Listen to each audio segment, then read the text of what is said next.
Hello viewers and welcome back to another chapter. So let's get started.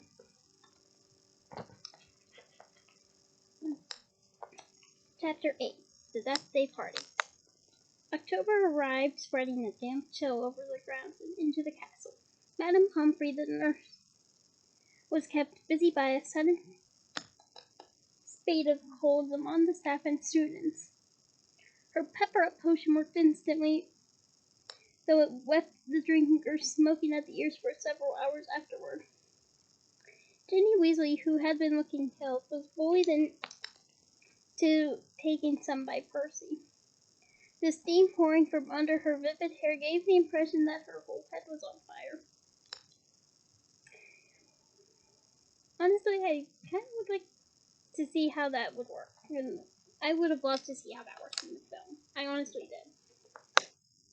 Raindrops the size of bullets thundered on the castle windows for days on, and the lake rose. The flower beds turned into muddy streams, and Hagrid's pumpkins swelled to the size of garden sheds. Oliver Wood's enthusiasm for regular training sessions, however, was not dampened, which was why Harry was to be found late one stormy Saturday afternoon, a few days before Halloween, returning to Gryffindor Tower drenched to the skin and splattered with mud. Okay, I don't know if I mentioned this throughout the whole chapter so far, but mud is my worst enemy. I know, strange for a chaser to think that, huh? But trust me, I have a high fashion IQ, and mud does not cooperate with any of that. No, it's not. I even call it the most undignified disaster. So, yeah, that should tell you what I think about the very thought of mud. Even aside from the rain and wind, it hadn't been a happy practice action. Fred and George, who had been spying on the Slytherin team, had seen for themselves the speed of those new Nimbus 2001s. They reported that the Slytherin team was no more than 7 greenish boars shooting through the air like missiles. The sound effects were necessary. As Harry squelched along the deserted corridor, he came across somebody who was just as preoccupied as he was. Nearly Headless Nick, the ghost of Gryffindor Tower, was seen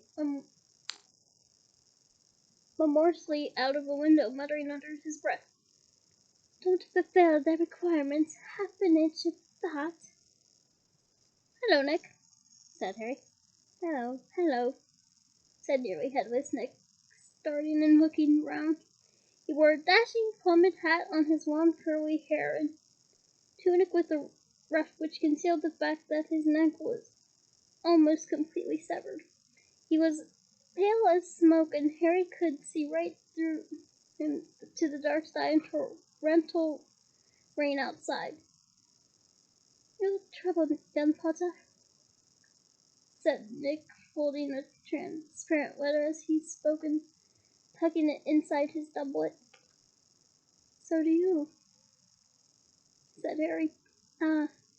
Nearly Headless Nick waved an elegant hand. "Okay, a royal wave courtesy of elegant hand."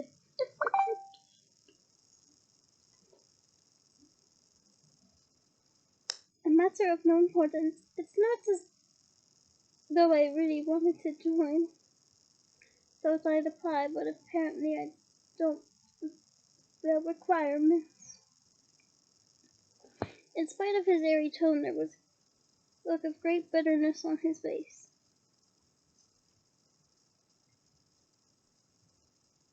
"But you would think, wouldn't you," he erupted suddenly, pulling the letter back out of his pocket, "that getting hit 45 times in the neck with a blunt axe would qualify you to join the Headless Hunt?"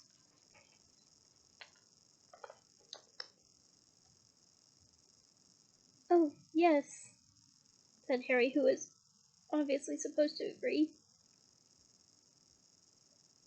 "I mean, nobody wishes it more than I do that it had all been quick and clean, and my head had come off properly, I mean, it would have saved me a great deal of pain and ridicule. However, Nearly Headless Nick shook his letter open and read furiously.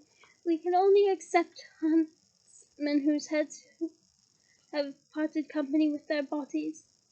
You will appreciate that it would be impossible otherwise for members to participate in hunting activities such as horseback head juggling and head polo. It is with the greatest regret, therefore, that I must inform you you do not fulfill our requirements. With very best wishes, Sir Patrick Delaney Podmore.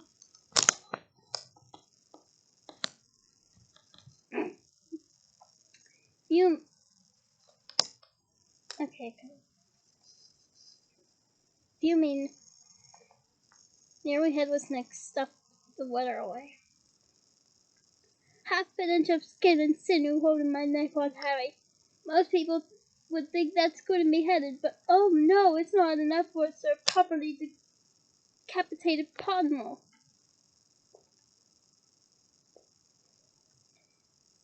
Nearly Headless Nick took several deep breaths and then said in a far calmer tone, So what's bothering you? Anything I can do?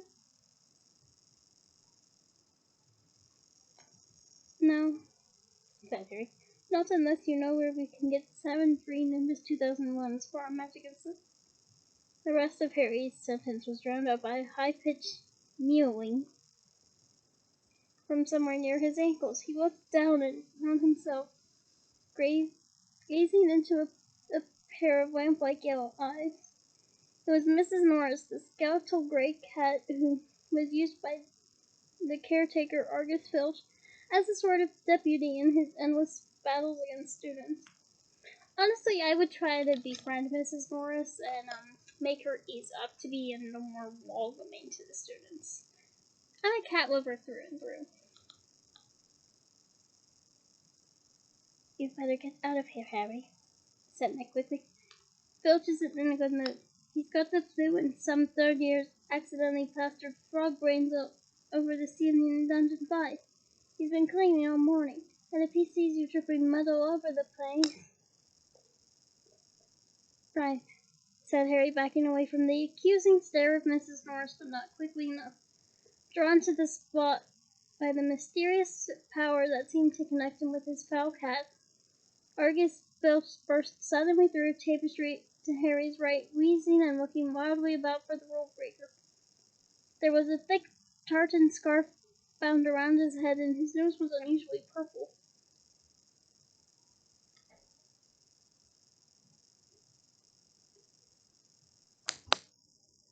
Filch! He shouted, his jowls a quiver, his eyes popping alarmingly as he pointed the muddy puddle that had dripped from Harry's Quidditch robes. Mess and muck everywhere! I've had enough of it, I tell you. Follow me, Potter! So Harry waved a gloomy goodbye to Nearly Headless Nick and followed Filch back downstairs, doubling the number of muddy footprints on the floor. I know I said this already, but mud is not my best friend. Harry had never been inside Filch's office before. It was a place most students avoided. The room was dingy and windowless, lit by a single oil lamp dangling from the low ceiling. A faint smell of fried fish lingered about the place. Yuck. I'm not too keen on fish. Make of that what you will. Wooden filing cabinets stood around the walls. From their labels, Harry could see that they contained details of every pupil Filch had ever punished. Fred and George Weasley had an entire drawer to themselves. A highly polished collection of chains and manacles hung on the wall behind Filch's desk. It was common knowledge that he was always begging Dumbledore to let him suspend students by their ankles from the ceiling. Filch grabbed a quill from a pot on his desk and began shuffling around looking for parchment. Done, he muttered furiously. Great sizzling dragon bogies, frog brains, rotten intestines. I've had enough of it. Make an example. Where's the fool? Yes. He received a large roll of parchment from his desk and stretched it out in front of him, dripping his warm black quill into the inkpot. Name, Harry Potter. Not try. It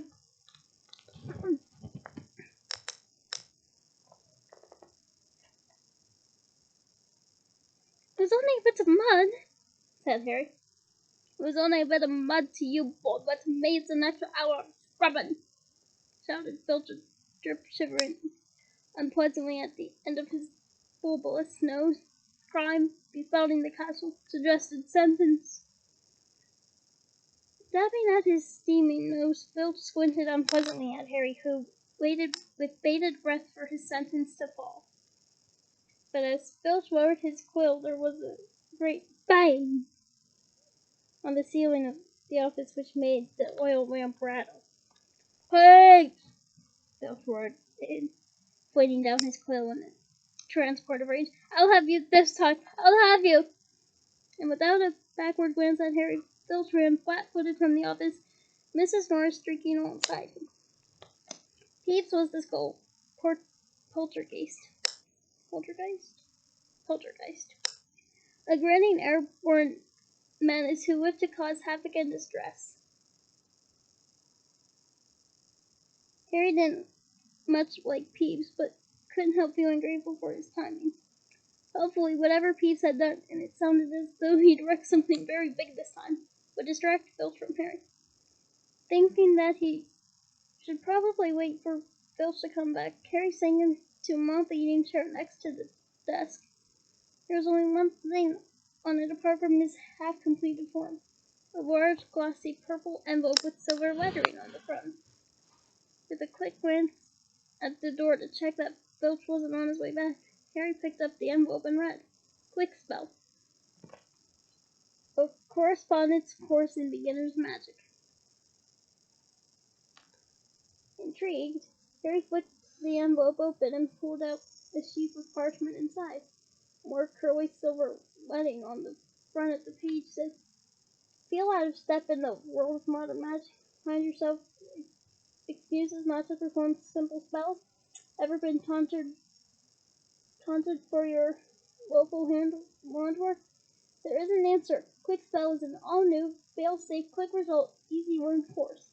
Hundreds of witches and wizards have benefited from the Quick Spell method. Madam Z. Nettles of Top Sham writes, I had no memory for incantations and my potions were a family joke. Now after a quick spell course I am the center of attention at parties and friends beg for the recipe of my scintillation solution.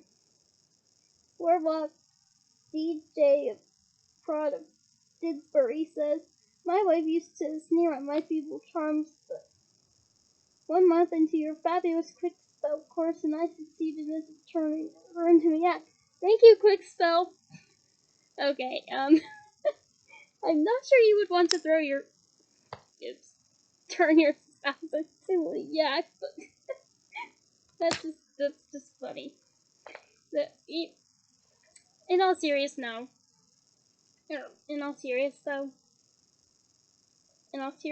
though, you would probably would have benefited, if you just talked things over with her, rather than, turn her into a yak. Because that would make a little more sense logically, and it also improves relationships. There's some relationship tips for you guys. Don't turn your partner into a yak. You're welcome, and I'm sure you're gonna thank me for it later. So, you're welcome. Fascinated, Harry thumbed through the rest of the envelope's contents. Why on earth did Filch want a quick spell course? Did this mean he wasn't a proper wizard? Harry was just reading Lesson 1, Holding Your Wand, some useful tips, when shuffling footsteps outside told him that Filch was coming back. Stuffing the parchment back into the envelope, Harry threw it back on the desk just as the door opened. Filch was looking triumphant. That vanishing cabinet was extremely valuable, he was saying gleefully to Mrs. Norris. We'll have Peeves out this time, my sweet. His eyes fell on Harry, and then darted to the quick spell envelope, which Harry realized too late was lying 2 feet away from where it had started. Filch's pasty face would break red. Harry braced himself for a tidal wave of fury. Filch hobbled across his desk, snatched up the envelope, and threw it into a drawer. Did you read? He sputtered. No, Harry lied quickly.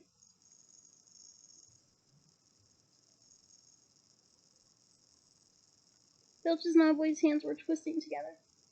If I had thought you'd read my private, not that it's mine, for a friend, be that as that may.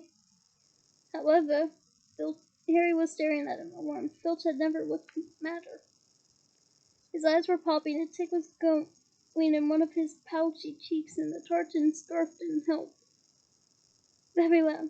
Go, and don't breathe a word. Not that. However, if you didn't read, go now. I have to write up his report. Go. Amazed at his luck, Harry sped out of the office, up the corridor, and back upstairs. To escape Filch's office without punishment was probably some kind of school record.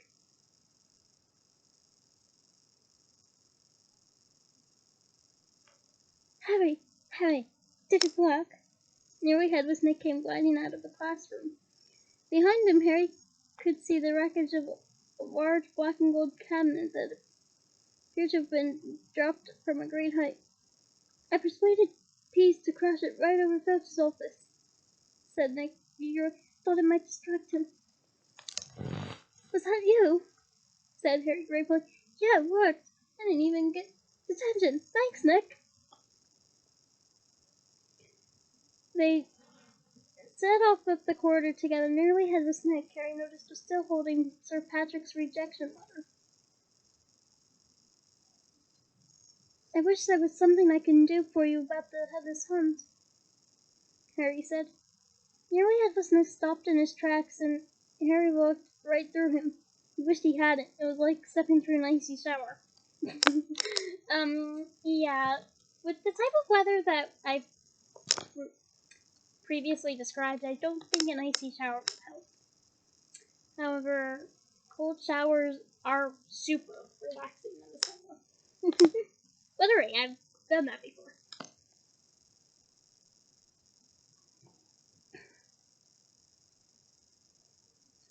But there is something you can do for me, Nick said, excited. Harry, would I be asking too much? But no, you won't. What is it? Said Harry. Well, this Halloween will be my 500th death day, said Nearly Headless Nick, drawing himself up and looking dignified. Oh, said Harry, not sure whether he should look sorry or happy about this. Yeah, that kind of be my reaction to Harry. Right. I'm holding a party down in one of the roomier dungeons. Friends will be coming from all over the country. It would be such an honor if you would attend. Mr. Weasley and Miss Granger would be most welcome too, of course. But I dare say you'd rather go on to the school feast? He watched Harry on tenterhooks. No, said Harry quickly. How come? My dear boy, Harry Potter at my deathday party, and he hesitated, looking excited. Do you think you could possibly mention to Sir Patrick how very frightening and impressive you find me? Of course, said Harry. Nearly Headless Nick beamed at him. A deathday party, said Hermione keenly when Harry had changed at last and joined her and Ron in the common room. I bet there aren't many people living people who can say they've been to one of those. It'll be fascinating.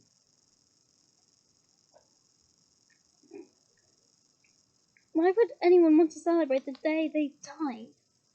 Said Ron, who was halfway through his potions and was getting grumpy. Sounds dead depressing to me. Rain was still lashing the windows, which were now inky black, but inside looked all bright and cheerful. The firelight glowed over countless squashy armchairs where people sat reading. Hey, I'm reading.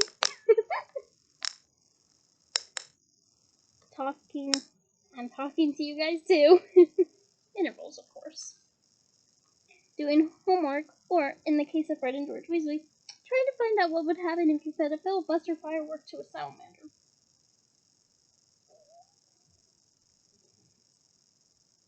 Okay, I don't know whether to be scared or intrigued. What about you guys? Fred had rescued the burly orange fire-dwelling lizard from a care of magical creatures class, and it was now smoldering gently on the table, surrounded by a knot of curious people. Again, I don't know whether to be intrigued or scared. Harry was at the point of telling Ron and Hermione about Filch and the Quickspell course when the salamander suddenly whizzed into the air, emitting loud sparks and bangs as it rolled wildly around the room. The sight of Percy bowing himself hoarse at Fred and George, the spectacular display of tangerine stars showering from the salamander's mouth, and its escape into the fire with accompanying explosions both drew both Filch and the Quickspell envelope from Harry's mind. By the time Halloween arrived, Harry was regretting his rash promise to go to the deathday party. The rest of the school was happily anticipating their Halloween feast. The great hall had been decorated with the usual live bats. Hagrid's vast pumpkins had been carved into lanterns large enough for 3 men to sit in. Okay. Anyone else having Peter Pumpkin Eater Hideaway and Puddin' Keeper vibes?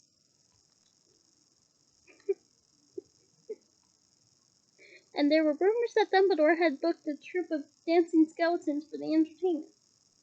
A promise is a promise, Hermione reminded Harry bossily. You said you'd go to the Death Day party. So at 7 o'clock, Harry, Ron, and Hermione walked straight past the doorway to the packed great hall, which was glittering invitingly with gold plates and candles, and directed their steps instead toward the dungeons. The passageway leading to Nearly Headless Nick's party had been lined with candles too, though the effect was far from cheerful.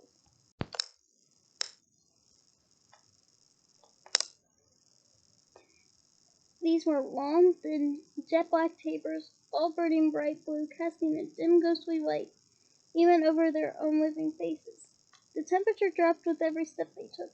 As Harry shivered and drew his robes tightly round him, he heard what sounded like 1,000 fingernails scraping on an enormous blackboard. I think my sensitive ears would be dead by that point.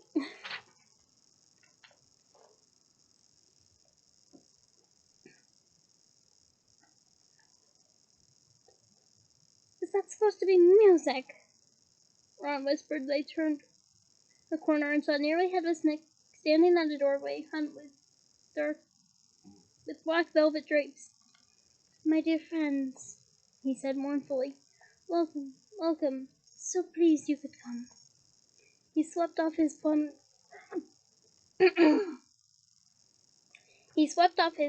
hat and bowed them inside. It was an incredible sight. The dungeon was full of hundreds of pearly white, translucent people, mostly drifting around a crowded dance floor, waltzing to the dreadful, quavering sound of 30 musical songs played by an orchestra on a raised, black-draped platform. A chandelier overhead blazed a midnight blue. Oh, that is a beautiful blue. Darkest blue, of course, but it is still beautiful. With 1,000 more black candles, their breath rose in a mist before them. It was like stepping into a freezer. Shall we have a look around? Harry suggested, wanting to warm up his feet. Careful not to look through anyone.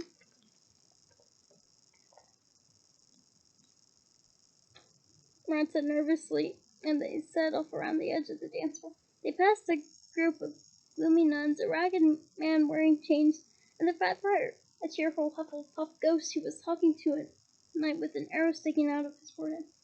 Harry wasn't surprised to see that the bloody baron, a gaunt and staring Slytherin ghost covered in silver bloodstains, was being given a wide berth by the other ghost. "Oh no," said Hermione, stopping abruptly. Turn back, turn back. I don't want to talk to Moaning Myrtle." "Who?" said Harry as they backtracked quickly.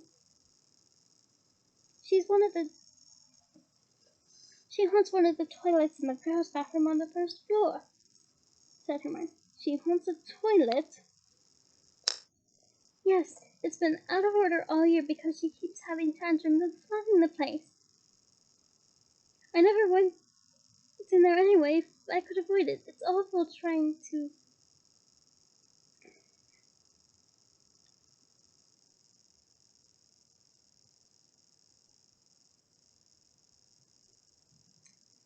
have privacy with her wailing at you." "Look, food!" said Ron. "Oh, Ron, always thinking with your mouth. Or stomach, whichever." On the other side of the dungeon was one table, but also covered in black velvet. They approached it eagerly, but next moment they stopped in their tracks, horrified. The smell was quite disgusting. Large rotten fish were laid on handsome silver platters. Cakes burned charcoal black were heaped on salvers. There was a great maggoty haggis. Ugh. I may be Scottish, but you'll never catch me eating haggis. A slab of cheese covered in furry green mold. In a pride of place, an enormous grey cake in the shape of a tombstone with tar-like icing forming the words, "Sir Nicholas de Ormsey Porpenton, died October 31st, 1492.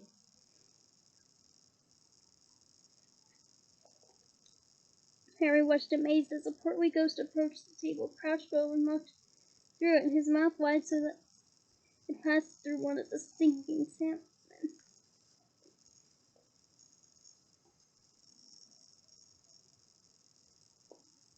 "Can you taste it if you walk through it?" Harry asked him.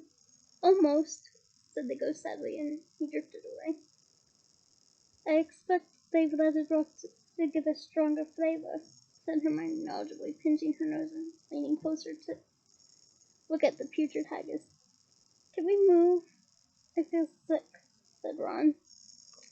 They had barely turned around, however, when a little man swooped suddenly from under the table and came to a halt in midair before them.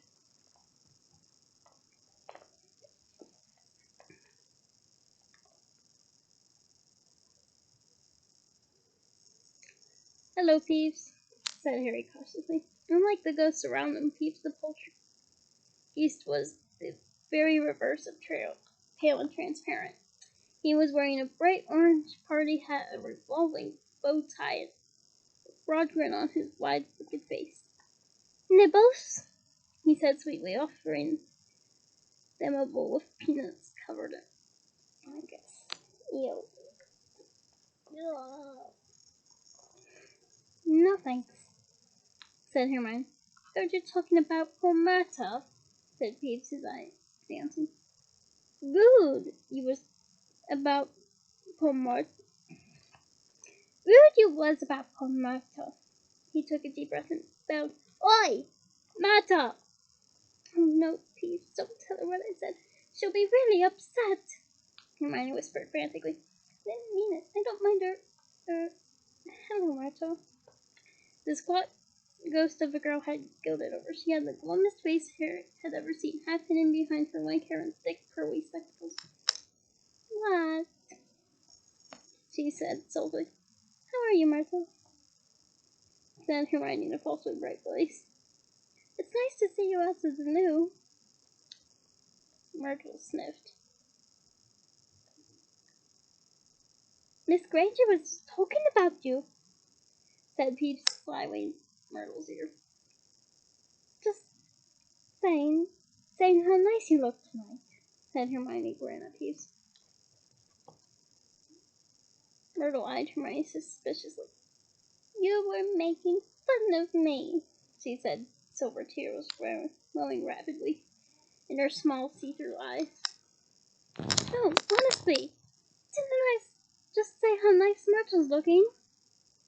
Said Hermione, nudging Harry and Ron painfully in the ribs. Oh yeah, she did. Don't lie to me! Myrtle gasped, tears now flooding. Her baseball peach chuckled happily over her shoulder. Do you know?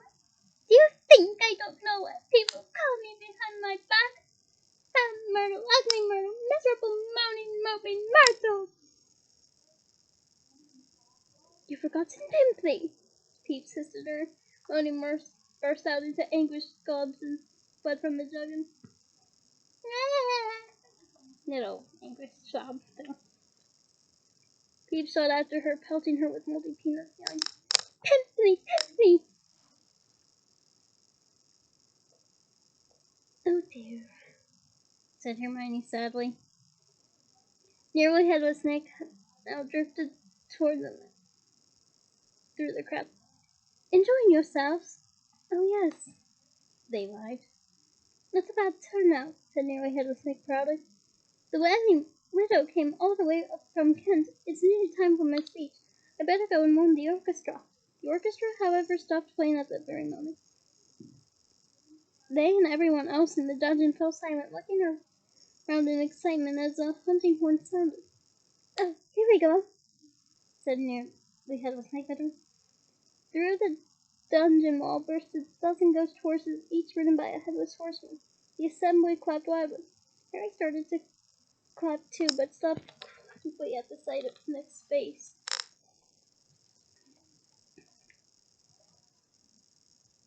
The horses galloped into the middle of the dance floor and halted, rearing and plunging. On the front of the pack was a large ghost who held his bearded head under his arm, from which position he was blowing the horn. The ghost leapt down, lifted his head high in the air so he could see over the crowd. Everyone laughed. And strode over to Nearly Headless Nick, squashing his head back onto his neck. Nick! He roared. How are you? Head still hanging in there? He gave a hearty guffaw and clapped Nearly Headless Nick on the shoulder. Welcome, Patrick, said Nick stiffly.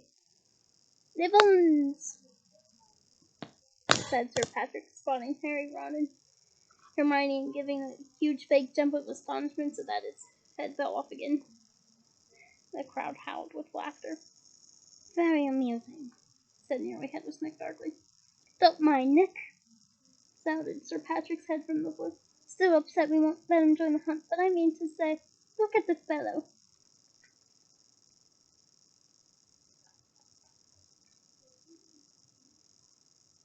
I think, said Harry hurriedly at a meaningful look from Nick, Nick's very frightening and, ha! Yelled Sir Patrick's head. Betty asked you to say that. If I could have anyone's attention, it's time for my speech, said Nearly Headless. Oops. Yeah, never mind. Said Nearly Headless Nick loudly, striding toward the podium and climbing onto an icy blue spotlight. Ice blue is another pretty color. My late lamented lords, ladies, and gentlemen, it is my great sorrow, but nobody heard much more.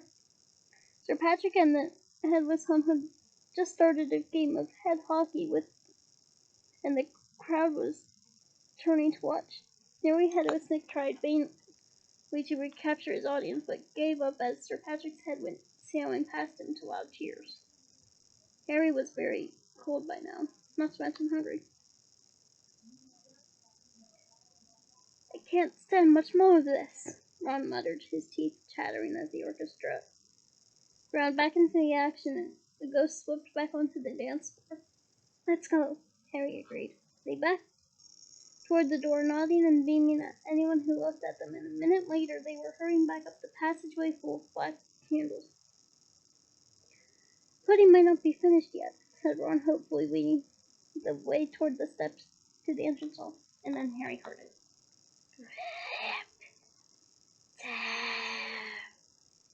Kill. It was the same cold, murderous voice he had heard in Lockhart's office. He stumbled to a halt, clutching at the stone wall, listening with all his might, looking around, squinting up and down at the dimly lit passageway. Harry, what are you? It's that voice again. Shut up a minute. So hungry for so long. Listen, said Harry urgently, and Ron and Hermione froze, watching him. Kill. Time to kill. The voice was growing fainter. Harry was sure it was moving away, moving upward. A mixture of fear and excitement gripped him as he stared at the dark ceiling. How could it be moving upward? Was it a phantom to whom stone ceilings didn't matter? This way, he shouted and began to run up the stairs and into the entrance hall. It was no good hoping to hear anything here. The muffled talk from the howling feast was echoing out in the great hall. Harry sprinted up the marble staircase to the first floor. Ron and Hermione clattering behind him. Harry, what's Harry? Shh. Harry drained his ears. Distantly from the floor above, and growing fainter still, he heard the voice. I smell blood. I smell blood. His stomach burst. It's going to kill someone, he shouted, and ignoring Ron's and Hermione's bewildered faces, he ran up to the next flight of steps, 3 at a time, trying to listen over his pounding footsteps.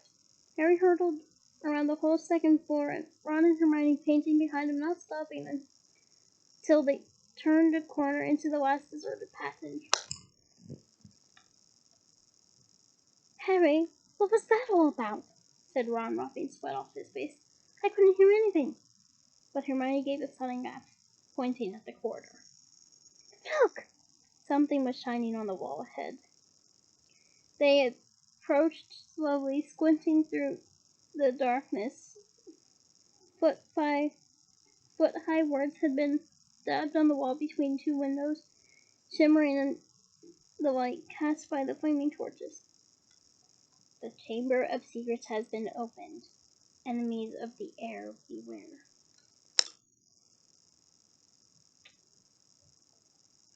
What's that thing hiding underneath? Said Ron, a slight quiver in his voice. As they edged nearer, Harry almost slipped, and there was a large puddle of water on the floor. Ron and Hermione grabbed him. They inched toward the message, eyes fixed on a shadow beneath it. All 3 of them realized what it was at once and leapt backward with a splash. Mrs. Norris, the caretaker's cat, was hanging by her tail from the torch bracket. She was stiff as a board, her eyes wide and staring. For a few seconds they didn't move. Then Ron said, Let's get out of here. Shouldn't we try and help? Harry began awkwardly. Trust me, said Ron. We don't want to be found here. But it was too late. A rumble as though of distant thunder told him that the feast had just ended.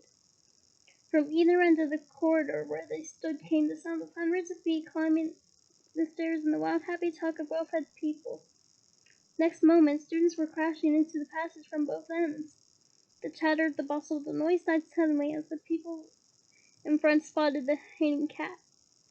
Harry, Ron, and Hermione stood alone in the middle of the corridor as silence fell among massive students pressing forward to see the grisly sight. Then someone shouted through the quiet, Enemies of the air, you'll be next, mudbloods! It was Draco Malfoy. He had pushed to the front of the crowd, his cold eyes alive, his usually bloodless face flushed, and as he grinned at the sight of the hanging, immobile cat. And that is the end of this chapter. I hope you all enjoyed it. And so, join me next week for Chapter 9, The Writing on the Wall. Bye!